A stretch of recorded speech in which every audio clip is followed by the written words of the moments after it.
it was an unfortunate turn of events when a drunken encounter ended up in a gruesome railway tragedy.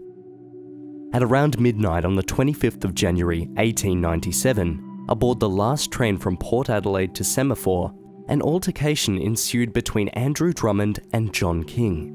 It appeared that Drummond, who was in a semi-intoxicated state, came on to King with angry remarks. King, on the other hand, replied to Drummond with a lighter vein instead of ignoring him. Drummond struck King in the face with a closed fist. King asked his companions if he should retaliate, but he was advised otherwise. Considering Drummond's state, following the advice, King remained calm and sat down quietly. Later on, upon leaving the train, King touched Drummond's face lightly, like a playful and friendly slap on the face. King's intention in doing the act was never known. However, Drummond was under the impression that it was done intentionally to annoy him. And so, he followed King out of the train and chased him in front of the railway station.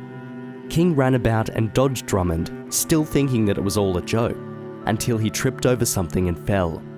This gave Drummond the opportunity to bound upon King on the ground and give him multiple blows on the head. Walter Anson, King's companion, saw what happened and thought Drummond was just beating King with his fist. It was when he came closer and separated the two that he saw King bleeding and was stabbed several times in the back of the neck with a knife. Drummond fled the scene and King died minutes later. Andrew Drummond was arrested at his residence by Senior Constable William Kelly at around 2:00 a.m, a couple of hours after the tragedy happened. It was said that Drummond refused admission and that they had to force the door open. He was brought to the Semaphore police station. Later on, a house search was conducted and Mrs. Drummond produced the murder weapon, a knife originally owned by her father. During an inquest conducted by the city owner, the medical examinations showed 5 wounds in John King, all varying in depth and direction, and that his death was caused by an injury to the spinal cord. The jury returned with a unanimous verdict that the accused, Andrew Drummond, is guilty of the willful murder of John King. The suspect, Andrew Drummond, was a blacksmith and was known to be a good husband and father to his 9 children.